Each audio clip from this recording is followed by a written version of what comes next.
Good evening, everyone. And here we are, back again with session 10, almost at the end stretch right now, right? With 3 more months, counting today, um, or three more sessions. I'd like to say that tonight, if anything, and perhaps the next time we meet, it's a tough conversation, especially tonight because the topic, as we have promised in the past, after going through all the different topics that we have learned with Joanna de Angelis in terms of reaching plenitude, it's about suffering in the face of death. And it's not easy to talk about death. I will try to deliver what we gather, what we can learn from this chapter as much as I can in a pleasant way. But it's a tough talk, right? I personally have lost some loved ones this year. When we come in face of death and when we come in face of despair, illnesses, and all that comes with it, it's not easy. And we ask ourselves how connected we are with the other side, right? Or we can also ask ourselves, how disconnected have we become from the other side? Our true nature. And this is what we'd like to do tonight, to reconnect, to empty our cup, as Kirsten have mentioned earlier, and fill with the true essence of or why we're here and what we are aspiring to be in the future. Because the next topic is about suffering in the afterlife. And the Spiritist literature is full of examples. We will see some of them tonight. We can go and rescue these teachings so we can get connected, so we can get reacclimated again with them. But it's not easy because we are in matter. And there are certain elements that we'll see tonight as well that kind of pushes away from this idea of death, of the physical body, of dying, right?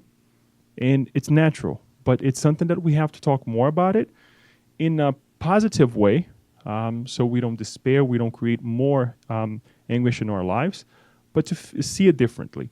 And I would like to invite everyone to participate on this as someone who will inevitably have to go through death, have to go through the decaying of the physical body, because we'll have to face it, right? As well as someone who's outside watching or trying to help someone who's going through this transition right now. Now, the positive side of this whole thing is this. We're going to go back to the other side, to our true nature, and we're going to start the whole process again, as we'll see with some of the examples. So there is hope. It's not like we're going to be deemed or doomed or to nothingness for eternity. There is a restart. So we can start counting this idea of suffering with death with a new restart, from a release of suffering as a consequence of something that we have created in the past. Okay? So hang in there. If it's too harsh, stop. Leo, let's take a break. But there's a lot to cover. That besides what Joanna de Angelis brings here, I brought some examples to really go deeper in this idea, because it's not easy. And I think we need to come to the Spiritist Center to equip ourselves with the examples, with the teachings, and really bring it to heart. So we have seen all of these chapters, as we said before, from 1 to chapter 11. Last time we were here, we studied the alternative therapies, right? We talked about this obsession therapy, along with other treatments that we find in the Spiritist Center, but also the alternative therapies. Does anybody remember what we said about the goals? No. Okay. So let's just kind of go back to where we were in terms of finding a different type of therapy, right? I'll be clear in my throat quite often today, so I do apologize. to have a goal in terms of finding a therapy for ourselves, to change ourselves, right? We went through the different therapies, right? Acupuncture and different alternative therapies, along with what we also receive in the Spirit Center and the medical assistance that we should also find. And the idea was, this is a little bit too small, sorry about that. The idea was to have SMART goals. And follow these acronyms, right? The S stands for specific. Be specific on what you want. What do I want to change? What do I want to accomplish? It has to be measurable in terms of, let's say, in so many months, I want to be at this position. In so many months, I want to go back and reconnect to the self now and say, I improved this much, right? You have to be able to balance it out. Agreed upon or aggressive. We talked about being aggressive last time. This is another excerpt that I got. Achievable, acceptable, because sometimes we try to do things that is beyond ourselves, and that goes also for the R, that to be realistic, to be relevant, reasonable, to be also time-based, right? You have to be able to say, I want to accomplish this by this date, right? By this amount of time. Why we're bringing this again, not only to reconnect to the last message, but this is exactly what we would like to think before we reincarnate. I know the idea is about death, but I want to let's go way back when, before we reincarnate. Do you think that we put a plan together before we come over here? We have studied before that we do, right? It's not that everything will happen the way we say, this date, this is going to be. No, there are certain events. Sometimes we go this way, or we're supposed to go left, and we go right, and then we go back into the route. It's okay. But there are certain things that we connect with our mentors before reincarnate. We put that plan together, and plans are pretty much like this. If we accept that we have a mentor, somebody who is helping us, I'm quite sure that they will remember these ideas, right? Because they're not going to put a plan for us that we're not going to be able to handle it. It may be harsh, difficult, but if we accept and they see it feasible, being that there are higher minds, guess what? We're there. And we reincarnate, and here we are in the material body, full of joy, full of different choices and things that calls our attention to the wrong path, but here we are, trying our best, right? And I would like to illustrate this with the book Nosolar. In specific, chapters 8 and 48, if I'm not mistaken. Chapter 8 goes exactly through the ministries, right? There are 6 ministries: ministry of regeneration, assistance, communication, education, elevation, and divine union, right? This is just a picture of the movie that kind of gives us an idea very well of how the ministries are separated in the divine union in the middle. But why do I bring this? Because there is a department, there is a ministry that takes care of our reincarnation. You remember in the movie as well, Laura, which is also in the book, chapter 48, reincarnating. And Lysias, the son, is kind of upset that his mother is going to reincarnate. So we also feel, right, when we are going to reincarnate, when we are coming back to the physical body. Because it's a test. It's an atonement. It's an expiation, as Yasko talked about last week. It's not easy. And if you read the book on chapter 48, you will see her concerns about her reincarnation, even though she has a lot of merit of the things that she will have to face on earth while in the physical body. She is very intelligent, well prepared, but she still knows that there are some scars that, although healed, they can come open again in contact with the flesh. So she was concerned. But we see here the preparation, right, in Nosolar of some of these spirits who were discarnated. They were helped in Nosolar, in the spiritual colony throughout some time. They were given the opportunity to work, to regenerate themselves, and then reincarnate. Another example for us to illustrate this is right here, Missionaries of Light. And there are many other books that we can consult. We will see another case in Action and Reaction. Chapter 12 is Adelino actually also preparing to reincarnate after a situation that he had with two individuals, his mother, who is going to be now his mother, and his father in the previous life. And they go through chapter 12, and some other chapters also describe the reincarnation of certain individuals, choosing of the physical body, the composition of the physical body to attend the needs that we have to evolve. So it's important that we pay attention to these cues that are being given it to us, right? In Spiritism, we're going to get out of Spiritism a little bit soon, but here we have the proof that this is not real life.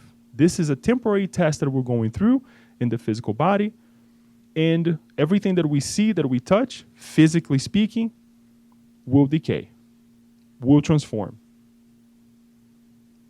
Pay attention to that. So Joanna de Angelis then comes and says, the impermanence of all things and people in the physical world is another cause of suffering. Its duration results from the intensity of the causes that have engendered it. In the case of illnesses, once the purifying trial or expiation has ended, the affected energy field is recomposed, fostering balance. However, in mental suffering, when the disharmony is emotional, individuals can use self-control, prayer, meditation, and charitable actions to easily free themselves from suffering, because they stop putting so much value on afflictions and see them instead as part of the natural process of evolution and therefore acceptable. The antidote is right here. We could stop right here and know what to do, but it's still not that easy for us, right? Because when we're going through the pain ourselves or a loved one, guess what? It's hard to even stop and connect with God. That's why we have one another. That's why we have the Spirit Center, the different churches, the different teachings that we have received in the past. Sometimes we eat, but we think we're just eating for the sake of, because it's 12 o'clock, I have to eat. No, it's because for certain number of hours, we will need energy. So why do we read about losing loved ones or receiving loved ones, dying, right? And we're not that stage of our lives yet. Guess what? Later on, we'll need. So bring that to heart. So if we are going through the disturbance of dying, of the afflictions of dying, we can stop and pray. Because once our connection is moved away from the suffering, from what we can only see with our physical eyes, and we see it's something bigger, a transformation, then we don't suffer anymore. Obviously, we will cry. Obviously, we will feel, the absence of the loved one. Obviously, if we die, we will, our absence will be felt as well. At least I hope. When I die, I'll feel, oh, he went, that's okay. But we need to make sure that we are changing our mental field. And I think this also gives way to what we will talk about later on, right? Because the more emphasis we put into the physical body, guess what? The more we will suffer. The acceptance of suffering is the decisive step for release from it, whereas rebelliousness has the exact opposite effect. I am so sorry for the font. I didn't think it was going to be this small. Once one understands that the body is a delicate organization subject to deterioration, wear, and then transformation through the phenomenon of death, one does not base the foundations of life or the essential realities on it. Thus, when disconnections and imbalances finally disrupt it for good, death does not become a reason for disgrace and ruin. Remember, this is all reason, right? And Joanna de Angelis, I was talking to Kirsten about this. She's awesome, great to bring the balance between the reason and the heart, right? Because she's not saying this in a way to us to like, wake up, this is a reality. But giving us the antidotes. It's not going to be easy, but there are ways out. There are reasons we're going through this, and we'll see some of the examples. Appropriate preparation for facing death enables one to accept the fact that it is inevitable. Thus, suffering from it is mitigated. When those who put all their hopes in the material life, seeing it as having only one aim, find that it is about to end. They experience superlative mental suffering, which turns into physical suffering with no immediate relief. Thus, suffering has much to do with the psychological disposition of each individual, the way he or she looks at life and its structure, at events, and their origins. So if I were to ask you right now, what are you focusing on in your life right now? I'm not asking anybody to focus on death. I'm not asking this. But what are you focusing on? Bills? The home? In terms of home, the physical home and the physical body? How much attention do you give it to your body? Is it to the extent to take care of the body? To have a decent life? Or is beyond that? Somebody who goes to the gym and is just working out because I want to have a beautiful, beautiful body. Or somebody who eats too much because it indulges in the chocolates and the different foods and all those different things, right? Or different ways. We don't have to go any far. Drinking and the other abuses of life, right? Or sometimes the person doesn't even do these things, but is very materialistic. Doesn't even think about the other side of life. The beauty of eternity, right? What are we focusing on? So I brought a couple examples. Because this is not new. This is something that we have seen not only in Spiritism, but in different sciences, religions, philosophy as well, as we will see here. Look what Socrates said when he was trying to he was talking to the prosecutors of his life, talking about actually the idea or the connection that philosophers had, depending on how they connect with philosophy, in terms of death, right?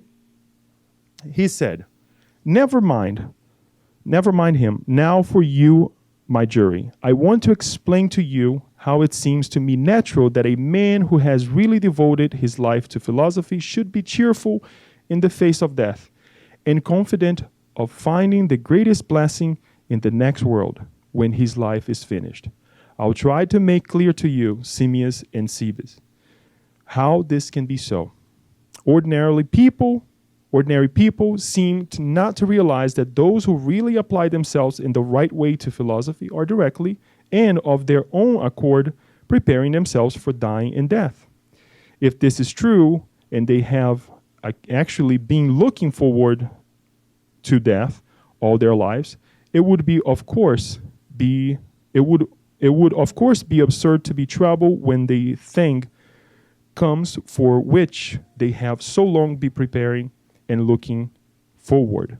So this is actually a part of Phaedo, brought by Plato. And again, is Socrates connecting us with eternity. Now, we can say here for philosophers, if they truly appreciate life or dedicate themselves to philosophy, they understood what death was. They understood what the continuation of life was. But what about mathematicians? But what about religious individuals? What about anyone who applies themselves to a good cause in life?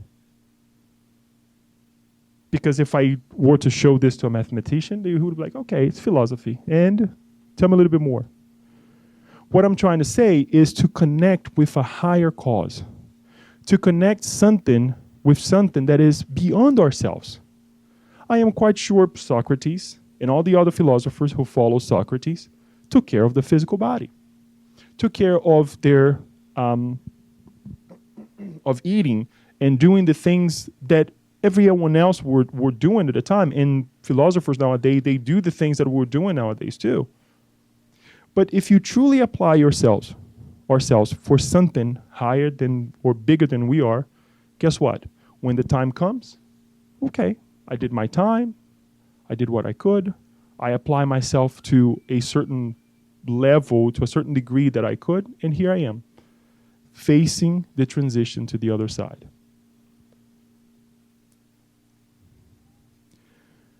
I also would like to bring teachings that we receive from heaven and hell. Why do we have this fear, right? Even sometimes when we connect with something greater, as Socrates did and many others, but why do we fear this? Why do we have this fear? And in the book Heaven and Hell, chapter 2, I believe is item 22, if I'm not mistaken. Fear of death. Man's real life is in the soul, but while he remains attached to external, he sees life only in the body. And therefore, when the body is deprived of life, he fancies that all is over and abandons himself to despair. If, instead of concentrating his thought on the outer garment of life, he directs his thought to the source of life, to the soul which is the real being, and which survives the change of its outer clothing, he would feel less regret at the idea of losing his body, instrument of so much annoyance and suffering.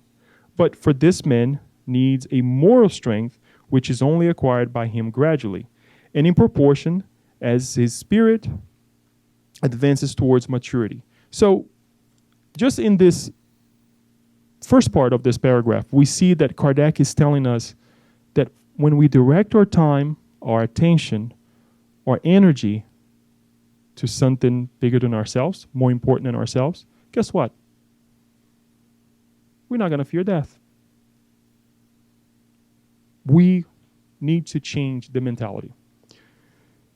The fear of death, therefore, results from the sufficient knowledge of the future life, but also denotes aspiration after a continuance of existence and anxiety lest the destruction of the body should be the end of our career. It is therefore evidently due to a secret desire for survival that is really existing in the soul, although partially hidden under the veil of uncertainty. The fear of death diminishes in proportion as we obtain a clear anticipation of the future life. It disappears entirely when that anticipation has become a certainty.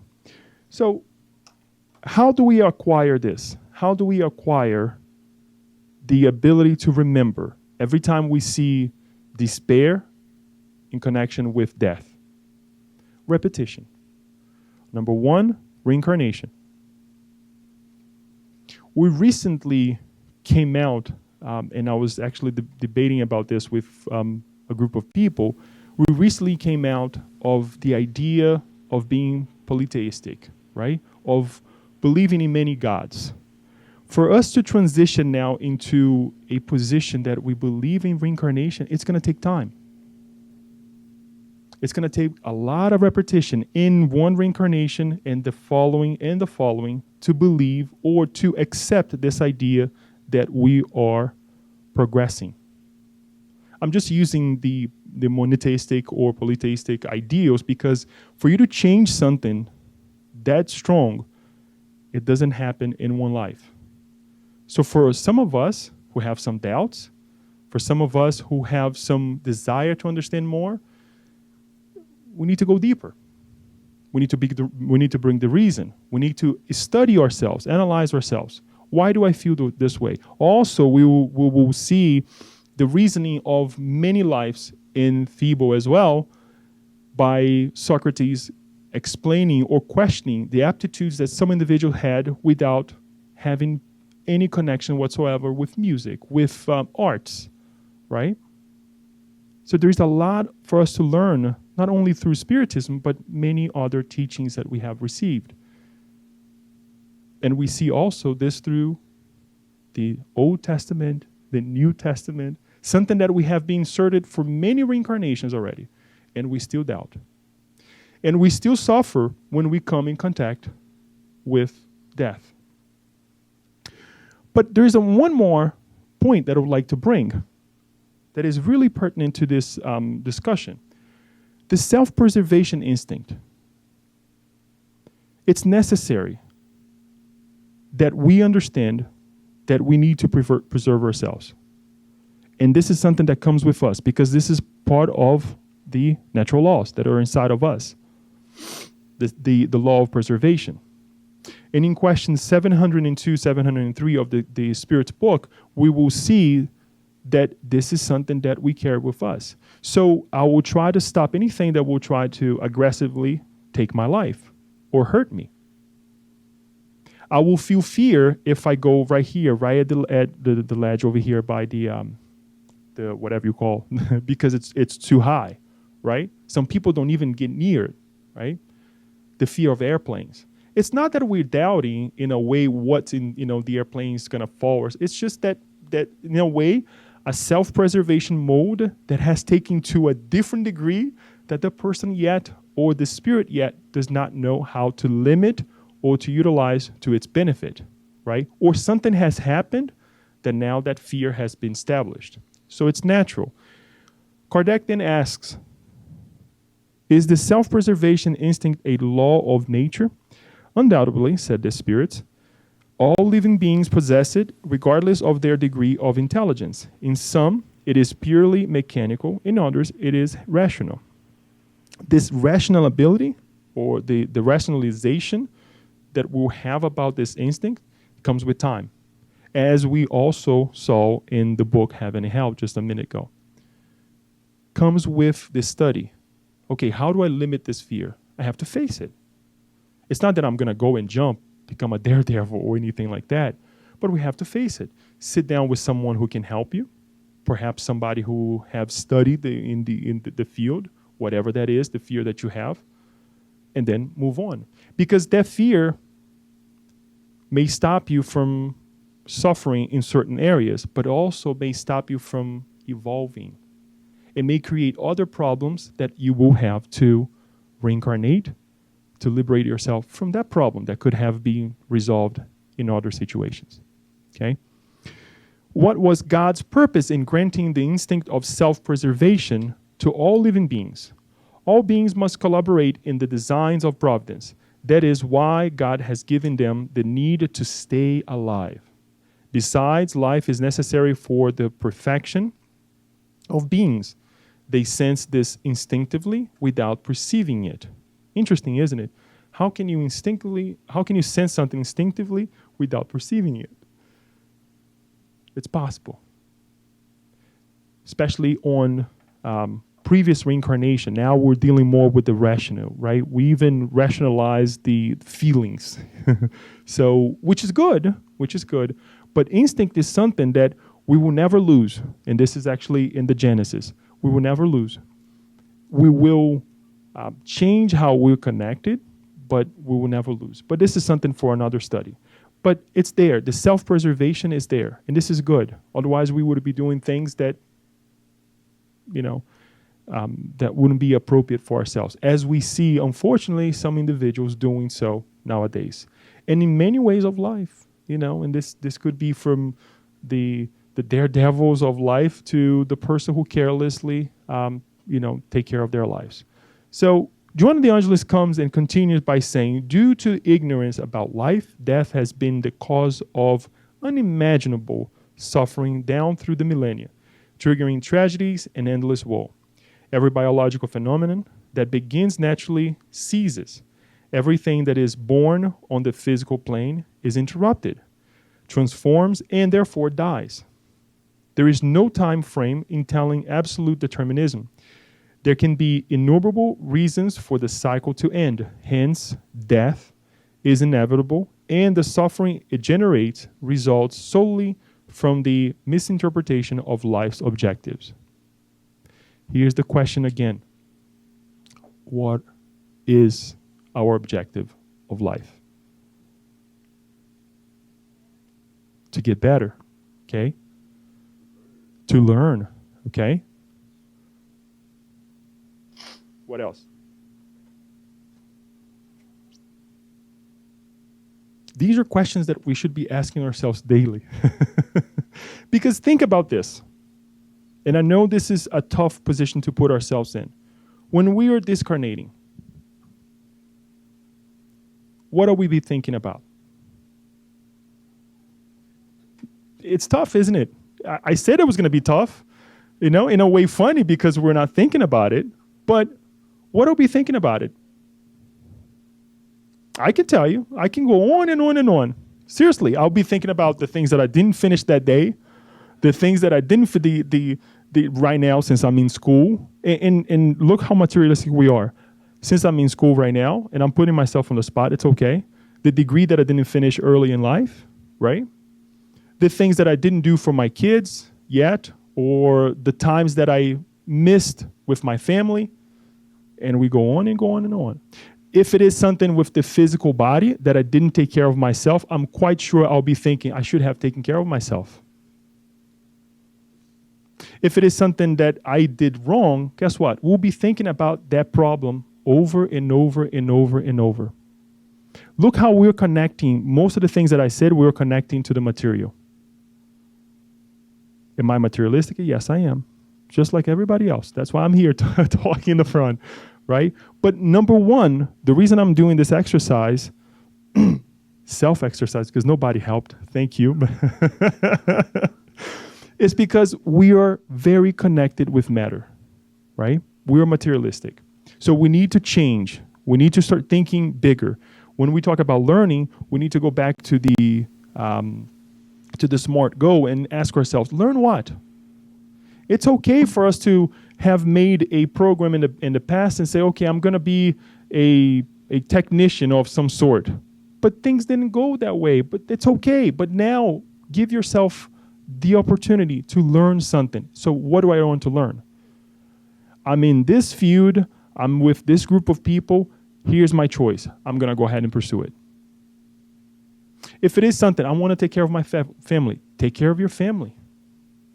Make that your goal. Do it well, right? So we need to start thinking about this to have a goal in life so that when we go to the other side, at least you have the peace of mind to say, I tried to do this.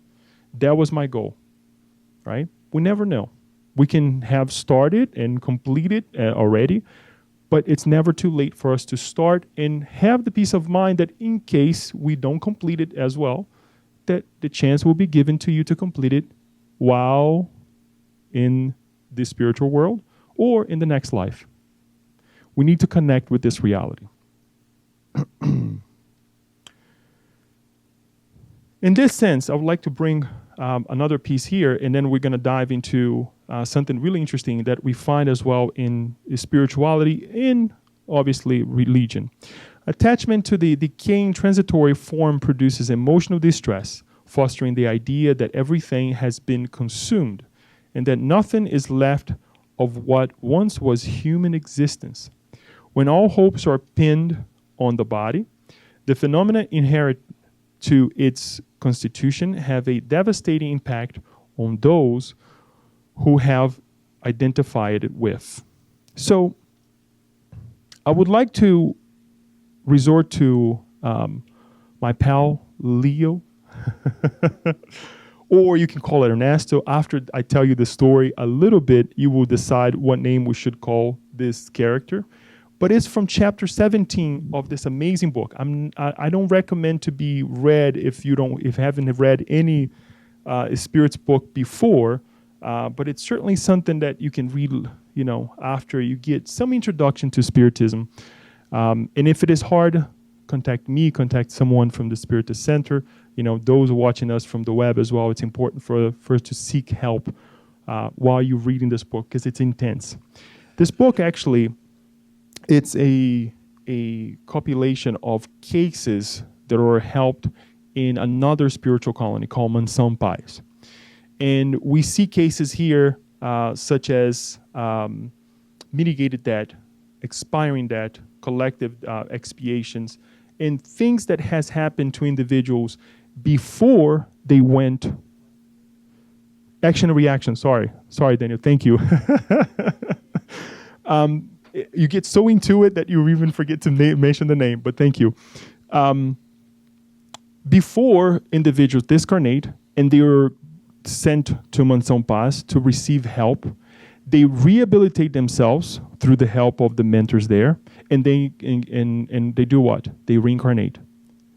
The cases are related directly to what has happened in the past. So in this case, chapter 17, expiring debt. The case of Leo. André Luiz and Hilario, the other person who was actually with André Luiz, going through these cases, studying these cases in Mansão Paz, they come in contact with Leo. And he is in a hospital, actually in the physical body still, and he has tuberculosis. Very acute tuberculosis. Towards the end, I mean, he was really, when they went to see him, he was really in the last hours of being in the physical body. So they start studying his case, and they go through the situation, and the mentor tells them, you can speak with him. He will connect with you as if he was thinking with himself. He couldn't see André Luiz and Hilario, but he could connect with them. And they start carrying a conversation. His situation, to say the least, is that the lungs were consumed. We don't have to go to details because the book describes a little bit more in details, but it's interesting to put that out there, and we will see why. So they start talking to him in terms of, how do you feel in these last moments? And he's like, I'm okay. I understand what I'm going through. I'm going to be this. These are my last moments in the physical body. It's painful, but I understand.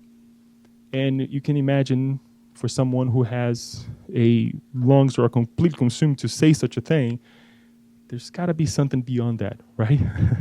There's got to be something that he had received some help in the past in order for him to be in that state of mind while dying, right? So they ask a couple questions. They go through some of the his current condition, and one of the things that he said was this right here, that he looks at the wall and he sees the image of Christ, and he says, there is nothing to be afraid of in the company of Christ, my Savior. He too was despised and forgotten. He tastes his own blood on the cross of martyrdom. He who was pierced by the wounds of ingratitude. Why should I resign myself to the cross of my bed and bear without complaint the gulps of blood that foretell my death from time to time? I, a sinner in need of divine indulgence. He was coughing up blood. That's how tough the situation was. And I'm not here trying to scare anybody, but to really illustrate what this help that we have received, the plan that we have done in the physical body, can do for ourselves. This situation came to this state over here because this individual reincarnated with a mental condition, if I can say that way, and he went through some troubled life. Okay, he had throughout the years been in a condition where he was left outside. He was put to be outside by his brother. Yes, by his brother. And for the longest time, he actually had to endure. He was kicked out of the house because his brother wanted to keep half of the inheritance that was given to him and his brother. And the brother just put him out of the house. He used to leave him out of the house, and for the longest time, he said, "No, now you have to go." Just to give you a little piece of the situation. In any case, he actually was Leo in this reincarnation. He asked to reincarnate this way. Why? Because as Ernesto, in the last reincarnation, he did the same thing to his brother. In the past, he had a brother, I believe the name, it was Fernando. and he had also a mental condition where he was capped from the rest of the family. He was rich, he had money, through an inheritance as well, but he was ashamed of having a brother like that, and he used to keep his brother also outside. Until one day he asked two slaves that he had to escape, so that it would look like that the slaves killed the brother and escaped. The slave escaped. Ernesto went and killed his brother. And you can see the reason why. He's now reincarnated as Leo going through this. And the mentor explains that it's not exactly the same death, but the knife that he put into his brother's chest in the past, it's pretty much the same thing that he's going through right now, coughing blood with the deterioration of the lungs. Because his mind was consumed while discarnating as Ernesto with the horrible thing that he had done with his brother, he was again induced to ask for this new reincarnation after, obviously, a rehabilitation, because there are spirits they don't rehabilitate that fast. And I know you're thinking, well, or one reincarnation to rehabilitate, sometimes it takes more. So he asked to come in the same condition just to repair this situation. So we look at it and say, why some individuals, while in the deathbed or going through difficult situation in their lives, they're so resigned. They're so applied to that condition. It's not that they don't seek help. They do. But they don't cuss anybody out. They don't say negative things about life or about God, or they don't blame anybody else. But they have something within themselves that if I'm going through this, there must be a reason. They put their thoughts in prayer, just as he did over here. And look what the mentor actually says towards the end of this chapter. Whenever our pain doesn't cause new pain, and whenever our affliction doesn't cause affliction in those around us, our debt is in the process of expiring.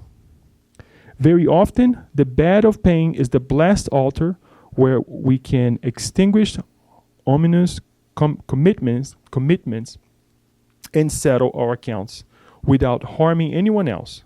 When patients yield to the heavenly designs in conformity and humility, they bear the sign of an expiring debt. And I would like to bring something that I heard Haroldo Dutra saying recently, is in terms, I believe the question was in terms of happiness, right? And he turns to the person who was asking the question, is that when we are executing our duties with happiness. Now, to be dutiful is to do the right thing, is to apply ourselves, is to understand life, right? And not complain and be happy about it. That's very hard. That's not easy. One thing is for us to follow the laws, yeah, but what is to be dutiful?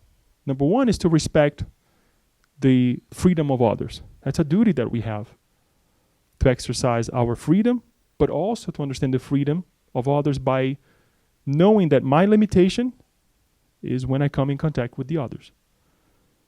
So that's very hard. And here we see this example of someone who's going through something that thank God, because of the forgiveness of the past,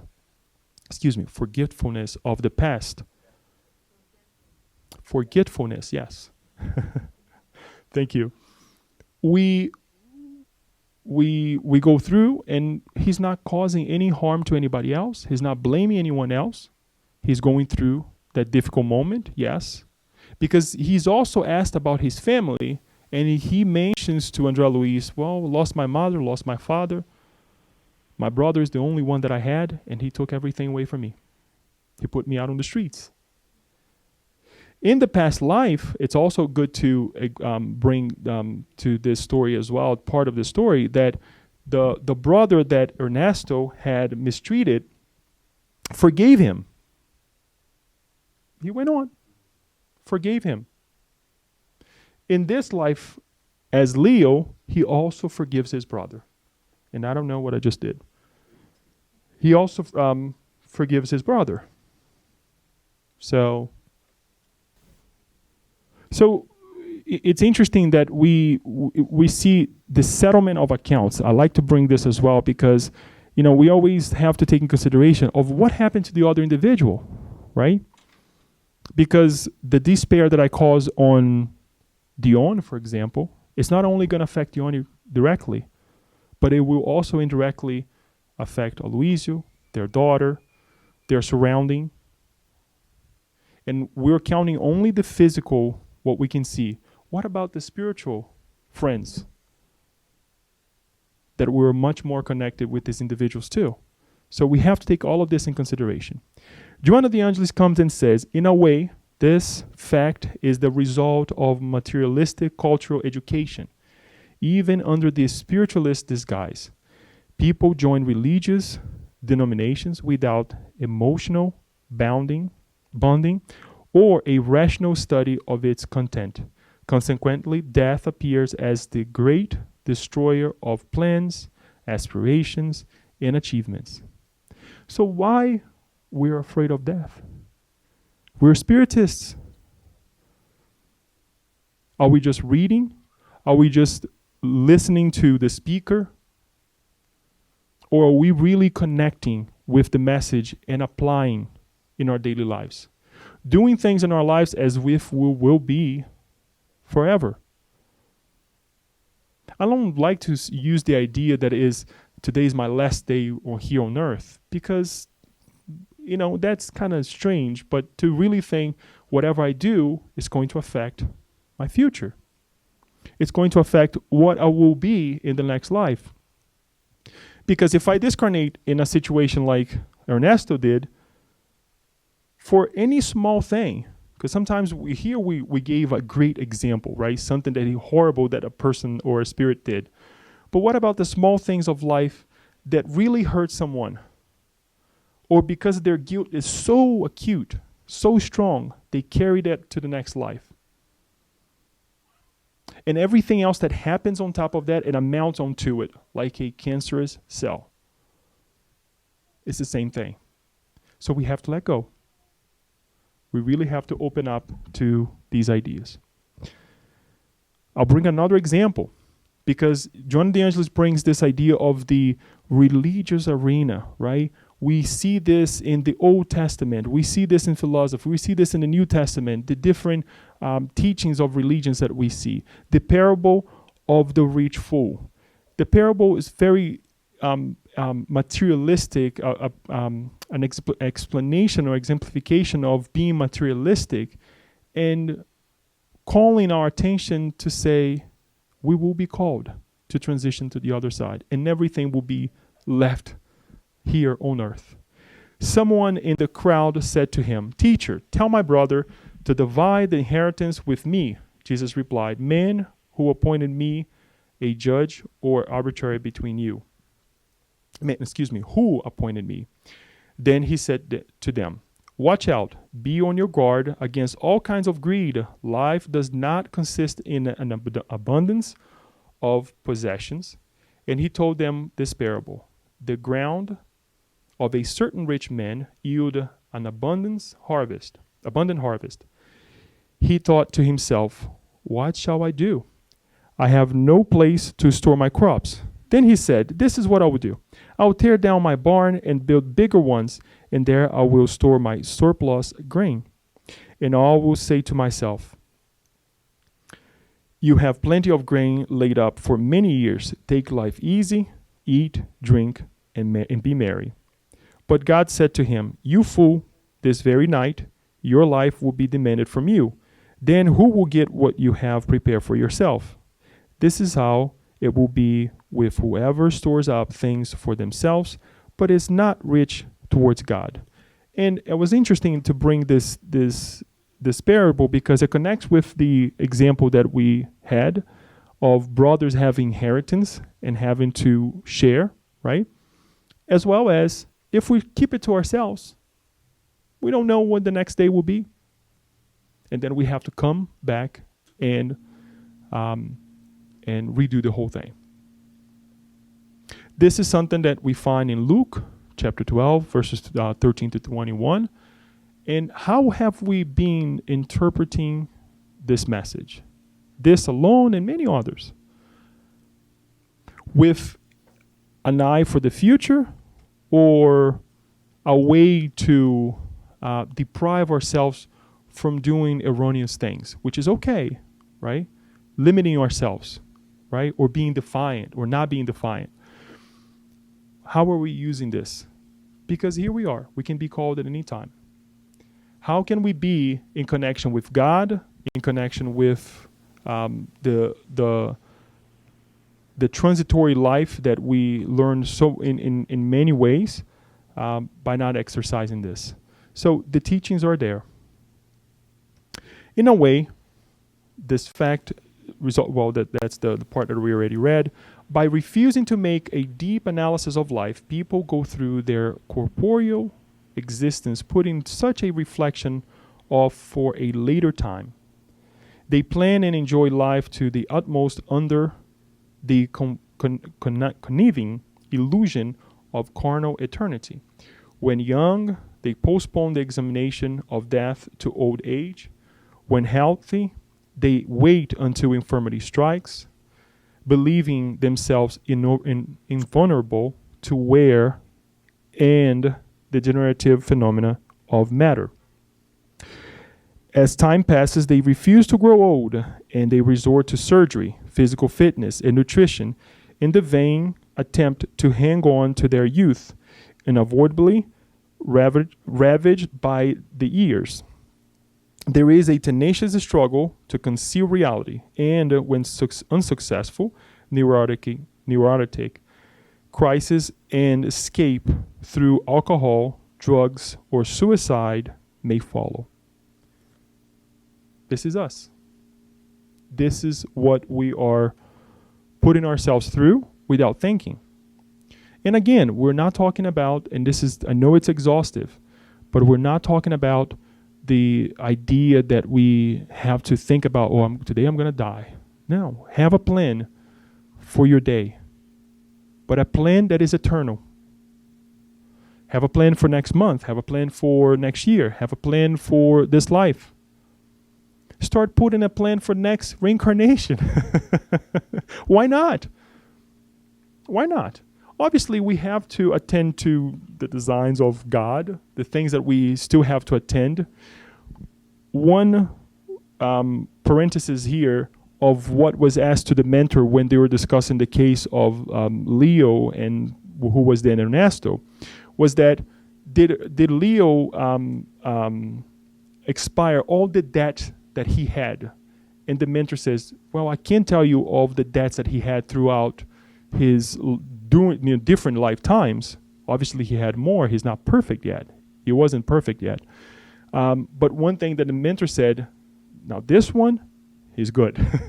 He's cleared. Now he can move on into new steps of life, learn new things, take care of new experiences, and expired debts that he had put on the side, right? Because if we had to bear all the debts that we have to bear in one lifetime, obviously it goes back to our goal. It goes back to have an effective goal and say, this is what I'm going to tackle. This is how much energy that I have to utilize to take care of this. Or this is too harsh for me right now. I can't deal with it. God, give me the strength that perhaps in a while or whatever, I will have the ability to go ahead and take care of this. Towards the end, Joanna de Angelis also brings something really interesting that will connect with the gospel according to Spiritism by saying the death of good persons and the continued life of bad ones are often deplored as being an aberration in the sovereign laws when, in fact, all is as it should be. Because such good men and women were exemplary in their conduct and thought. They finished their commitments in the physical world and were able to return to their origin, whereas moral debtors, those of wrongful conduct, ought to be allowed more time for rehabilitation and rebalance. How many times we ask ourselves, and we'll see this soon, man, really? Such a good person, went back to the other side. Or when we see somebody who's doing something wrong, it could be this individual, right? And we have this addressed in the Gospel according to Spiritism. But before, even when blessed with health, the body is a prison, and the liberation of a loved one who returns to plenitude should cause joy and not sorrow. When bad people discarnate, the same gladness should apply because death cuts short their life or transgression, perhaps giving them time to think without amassing more debt or ruining themselves even further. So we can see it different ways, right? If that individual is still in the body who is doing something wrong, guess what? It's a prison, right? It can serve as a prison for that individual, or perhaps somebody who is discarnating that is not doing well. That's our mentor saying, enough is enough. You have done enough damage for others and for yourself. Because we think that the individuals that are being taken care of is only the loved ones, the good individuals. No, God takes care of everyone. And sometimes there are cases in this book as well, Action Reaction, that there are certain individuals that they're getting themselves into more debt, that they either their physical lives were cut short, or their next life was very limited. In all sense. Even the physical body was limited with all kinds of limitations. Otherwise, they would actually do more harm to themselves. So in the Gospel according to Spiritism, chapter 5, verse 22 by Fenelon, he says the following. The message is entitled, "If he had been a good man, he would have died." Look what he says. When speaking of a bad person who has escaped some peril, you often say, "If he had been a good man, he would have died." Well then, in saying this, you state a truth, because it just so happens that God often gives to a spirit who is still budding on the paths of progress a longer trial than to a good spirit who, as a reward for its merit, will receive the grace of its trial being as short as possible. Consequently, whenever you use that axiom, have no doubt that you committed blasphemy. We really have to be careful what we're saying because we're not God.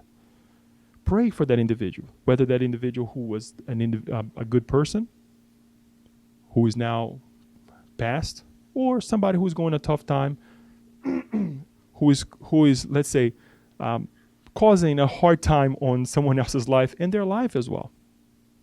Just the pain that we go through realizing that we did something wrong, when that happens, obviously, in itself is a harsh trial. The feeling of guilt, the realization that I did something wrong. And we heard this last week in our meetings, and it's available to everyone. The realization that I committed something wrong, that can consume us. And sometimes it's even hard for us to break free from that feeling and do something better about our lives because we're so drenched with the feeling of guilt. If a good man dies whose neighbor is a bad man, you were us to say, I would rather had been him instead. You are greatly mistaken because the one who has departed has completed his task, whereas the one who remains perhaps has not even begun. So why would you want the bad person not to have time to finish, and the other remain in prison on terrestrial soil? What would you say about a prisoner who served his sentence but was kept in prison, while another, who had no such a right, was set free? Understand, therefore, that true freedom consists in deliverance from the bonds of the body, and that as long as you are on the earth, you are in captivity. Accustom yourselves not to criticize what you cannot understand, and believe that God is just in all things. Many times, what appears to be an evil is really a blessing, but your faculties are so limited that the great whole escapes your obtuse senses. Through thought, strive to leave your limited sphere, and to the measure that you ascend, the importance of the material life will diminish before your eyes, for it will show itself to you only as an incident in the infinite duration of your existence as a spirit, the only true existence. So here we have. I know it's a long text, but I thought that it was important for us to come in contact with it again. Bring this reality to ourselves again. Because we're not here just by chance. We chose to be here, sometimes for a certain purpose or others. But the bottom line is what? We'll all go through it. And if we can remember bits and pieces of this talk tonight, while we're going through, remember, I ask you to think about this as someone who will go through it or will be next to someone who will go through it, right? We'll go before some others, someone will go before us, and we have to give this hand. And we have to give this idea of the liberation of this machine. Through pain sometimes, it's a way for us to fix things of the past. Not with others, but with ourselves, right? And we need all the help that we can get. Death always causes mixed feelings in those who leave, as well as in those who remain behind. In any case, it is normally a big surprise for everybody, and usually very unpleasant. Excuse me. So, what can we do from now on? What are the steps that we want to take with our lives, right? In terms of life in the eternal. Because it's a transition, right? It's a test. Let's say that we chose to come together and to live this life, and we will take tests, the difficult moments, the good moments as well, right? The good things, because we're so materialistic and we live in this battles of between different states and different condition, and we connect with, because inevitably we have our own battles, otherwise we wouldn't feel it, right? We connect with the negative because we have negative inside of us. So how do we liberate ourselves from the negative? How do we liberate ourselves from the idea that death is a bad thing? To finalize, Joanna de Angelis says, missing the deceased, grief, and concern about his or her situation in the afterlife are natural phenomena as a result of trials necessary for love, which must be sublimated due to the deceased physical absence and all its implications. Since true happiness cannot be experienced in the physical world, the day will come when one will experience it where there is no death, separation, or pain. Thus, one must live preparing to die and thinking about death so as not to suffer its afflictive injunction, avoiding desperation and its whole string of perturbing agents. Ouch, right? It hurts. Our physical body, being the physical body, connect with one another, the attraction that we cause on one another, thoughts, feelings, all these things. It's certainly not easy to deal with. At times, very trialing, right? Difficult. And we want to break free. We have our different ways to express breaking free, right? I was joking with my family. We're having a discussion, a group discussion, and I told them, you guys are lucky that we are not 5 minutes from the beach, because otherwise I would be in the water. That would be my way to liberate myself, right, from all the commotion. But they have their ways too. We have our different ways. The thing is, how do we connect with this reality and we take the good things with us? And I say liberation because a lot of people tend to think that liberation is to take our life short.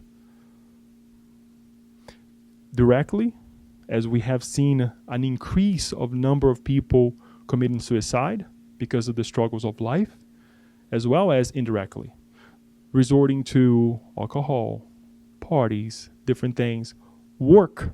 Work became a way to separate ourselves from the reality. Social media, right? Hiding ourselves from who we can be. All of these things. So we need to reatone ourselves. Where are we going? What's my goal? What can I do? How can I help others?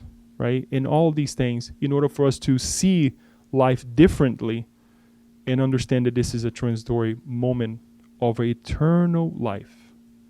Eternal life.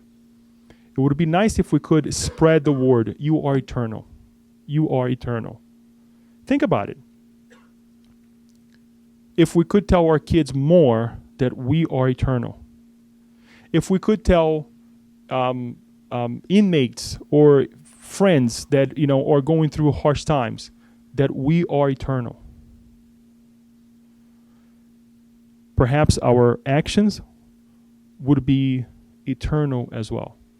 Because we would be thinking, okay, well, if I'm eternal and I do something that is going to affect my next life, I wouldn't do so. I would do something that will benefit me and benefit others. And we see also, again, examples of this. I believe is the book, The Messengers, somebody reincarnating in the field where he sowed, reaping the sowing that he planted in past lives. So we have this work to do. I hope that this wasn't boring and difficult to deal with, because when we're talking about death, when we're talking about this transition, as I said, I have lost some loved one this year, and it happens, right? When it really hits you, it's like, okay, maybe we need to recalibrate ourselves. And I think this also comes very really near a holiday that we have, that when we celebrate Halloween, dealing with the spooky things, right? The spiritual life, more in a funny way, but we are connecting somehow, right? So perhaps we need to take that to heart and help others. Obviously, we're not going to be talking to people, friends who are not a spiritist, and saying, think about death. But think about being eternal. Think about being kind, and hopefully this kindness will come back to you in the next life. So I'll give you a couple minutes for us to make some comments, some questions if you have. If I cannot answer, I'll take a note, and we'll discuss next time. But questions, comments that you may have.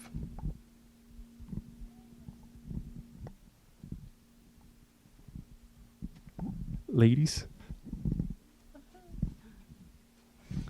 Hi, I really don't know how to deal with this, actually. Because if we think too much about death, be prepared to death, we don't live. In the stage that I am, that although I read some books, I know that there is a spiritual world, that we are immortal, all this. But this is not absorbed entirely on me. So I will have a disturbed life. I may be stuck. That's what I'm thinking. If I start to reflect too much in death, I will wait for some few occasions that I really have to go through, like, some loved ones or some really sickness, whatever. Because our brain, through these millions of lifetime as an animal before humans, we were born really to survive. This is life. So it's very difficult to not to work towards life today like this. So, and I was reading that we are actually biased, although we don't believe that, biased towards optimism rather than pessimism. Otherwise, you won't enter in some mortgage 30 years if you think tomorrow you may die. You won't have even kids if you think you may not be here to support them until whatever, college. So we are built up by this, what you said there, self-instinct for survival. So we have to be optimistic. We have to not to think about dying, that we're going to be alive, right? But I think we have to have a meaningful life. Meaningful life as much as possible, including the well-being of others. Because we hear that many people at the time they are dying, or even after they die and they come to the mediumistic meeting, what they regret most is not because the many buildings or big company that he had. No, it was a quality time with the loved ones. Why didn't I went to the soccer game with my kid? Why didn't I go there? Why didn't I connect that? You know, because they feel after they pass that, you know, the family, what the family is praying or the family think about, it affects his condition as a discarnated being. So I think that we have just to live a meaningful, loving life. I'm just going to be. Okay, Where's that thing? Hello? Hi. I just wanted to be your counterpoint. Isn't that good that we're friends? I actually, when I contemplate death, feel a joy, which you'll say that doesn't make sense. I mean, I have a physical body. I know I'm going to go through an attachment to this body. I'm not minimizing that I'm going to have some kind of death experience, but I really do believe all this. I really do believe that true joy is going to be there. And I will see loved ones. I can't wait to meet my guardian angel. I mean, that being has put in overtime over time. So I don't find it that difficult to think about death and be fully here.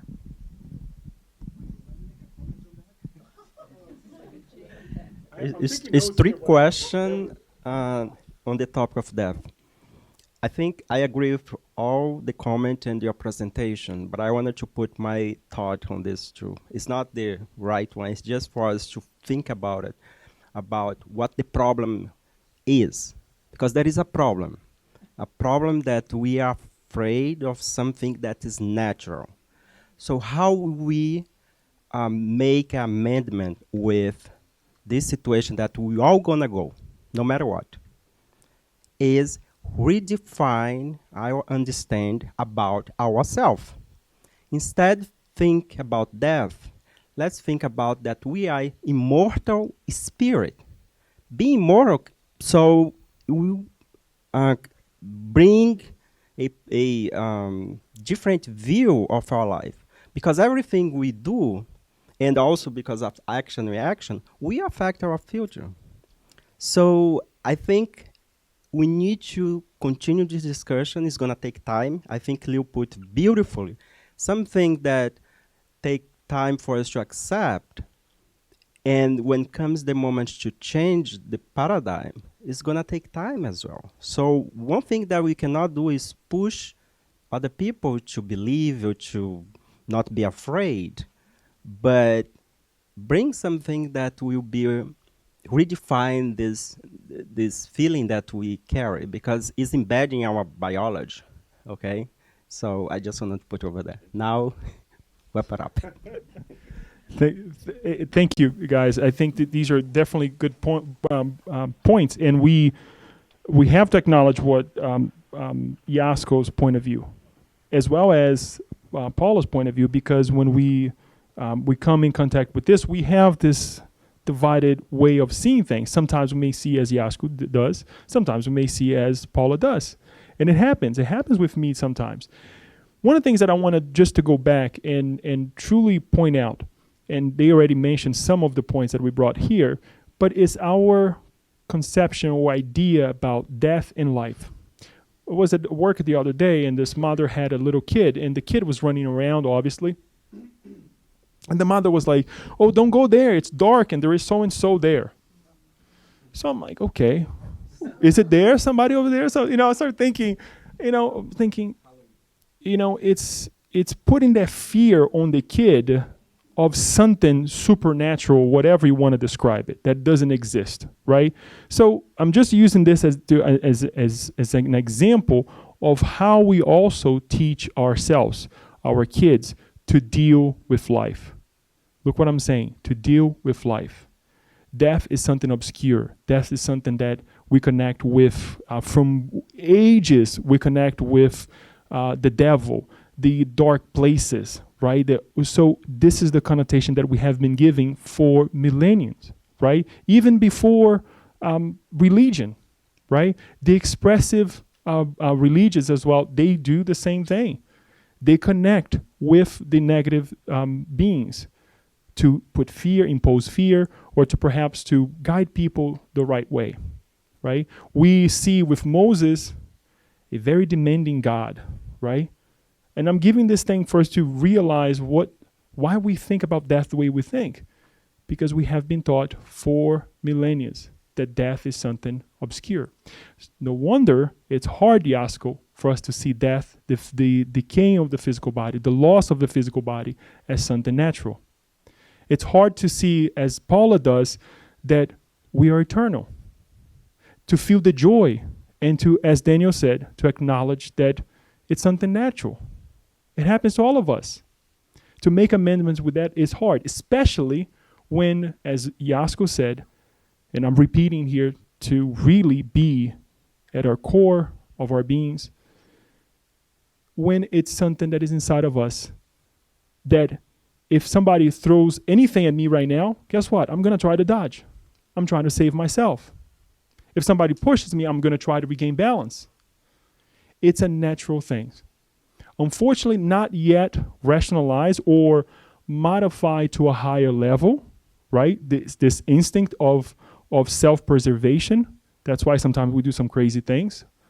And we avoid when we have to really engage. But it's something that we have to change over time. Only reincarnation, only reconnecting with ourselves, understanding ourselves, will take us to the right place. You have one comment too. It's been my experience that the people who have been most religious usually have the most terror of death. And the people that are living, let's say, called the bourgeoisie lifestyle, they're the ones that suffer most because they're going to lose that. The people that really don't fear death are real criminals that have committed murder, then they know that they could be murdered any minute, or people that have served in the military and have killed many people and they know what death is.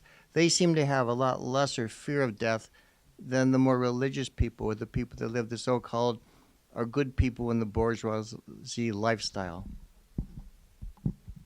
Good point. Yeah, one thing, real quick. It's important for us to acknowledge this as well, because these are all our perception about life and death, right? But it's unfortunate that we have allowed ourselves to take to the other extremes, and that's why we say misinterpretation of the natural laws, misinterpretation of what the self-preservation is, right?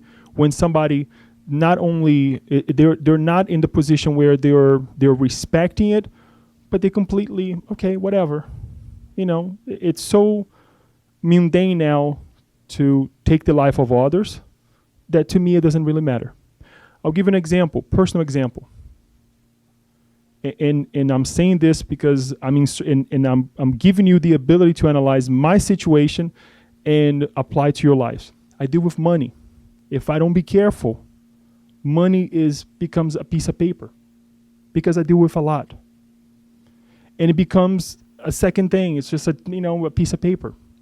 But I have to understand that has a value, not for me because it's not my money, but for an institution that I work for. Right? Just because I deal with it a lot, that doesn't give me the right to go and abuse it. Number one, it's not mine.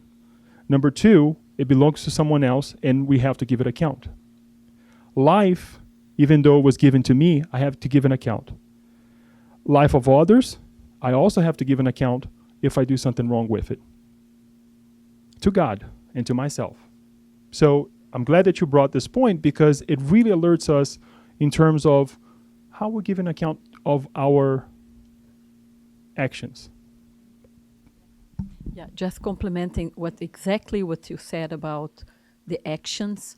And I think I understand what Jasko was telling, because it's not good to live with that idea that you are always afraid and you're not going to commit with a mortgage because you may die tomorrow. And many people think like that. And then I remember that book, Voltaire, I Came Back. And the guy was so strict. He was so disciplined. He was like, I'm going to have it all. But then when he got there, he had no light, because he was, Voltaire. And then, remember, Voltaire? Yeah, I Came Back. So basically, I remember going to Rockville when we were in the beginning, and we were having a discussion like that. And I never forgot a lady that said there was a joke about a drunk person, that he got there, and but everybody liked him because he was a nice person. So despite of his problems, he didn't have a problem with death, because he lived the life so well. He treated everybody good and kindly, and he didn't perturb anybody. He was alone. So when we could drink, not that I'm encouraging people to drink, not it's not the point. Now the other guy was so strict and perturbed everybody's life with his rigidity. Yeah, and so what happened was that I think it's the balance all the time. The balance all the time. Then live life without, like I remember Divaldo saying, if you live life well, you're not going to be afraid of death, because, you know what I mean? Now, if you are a pain. Just to finalize, thank you, Dione, because that's important for us. Live well and live in balance. Have an uncle. Recently, I saw him when I was in Brazil the last time, and we were talking, when are you going to come and visit me in the United States? And he said, I don't know. I thought about this before, but I'm afraid to schedule a trip for 6 months from now. I'm like, why is that? And he's like, what if I die? Well, and then my reaction was, well, you buy travel insurance. And he's like, what is that? Well, if you don't use the ticket, somebody else can use the ticket, or a family member will, be reimbursed of the money. He's like, me give my money to somebody else when I die? No, they don't need my money. I need my money now. So the discussion went on and on and on and on. But it was just something funny that, to make this a little bit more doable for all of us, we have to think in the future. We cannot let ourselves, cry over the difficulties of our lives and not do anything, because we take our mortgages, right? We believe in the tomorrow. That alone is already a sign that we believe that we'll go on. If we don't live that way, if we don't think positive that way, this is what we're going to see in the next time. Suffering in the afterlife. We saw it a little bit with Leo today, right? In the afterlife. But we'll bring more examples, not to fear anyone, bring fear to anyone, but to truly allow ourselves to be more happy. This is coming to the last stretch of this book, and hopefully we'll connect with something amazing that we have been studying here with Kirsten, which is Jesus, the message that he brought, the living message that he brings to us, the eternal invitation of do well, be well for eternity, and everything will be given to us. So with no further ado, we'll go ahead and close it. I will invite everyone to follow me on a visualization that we'll have tonight. I'll ask Danny to put some music.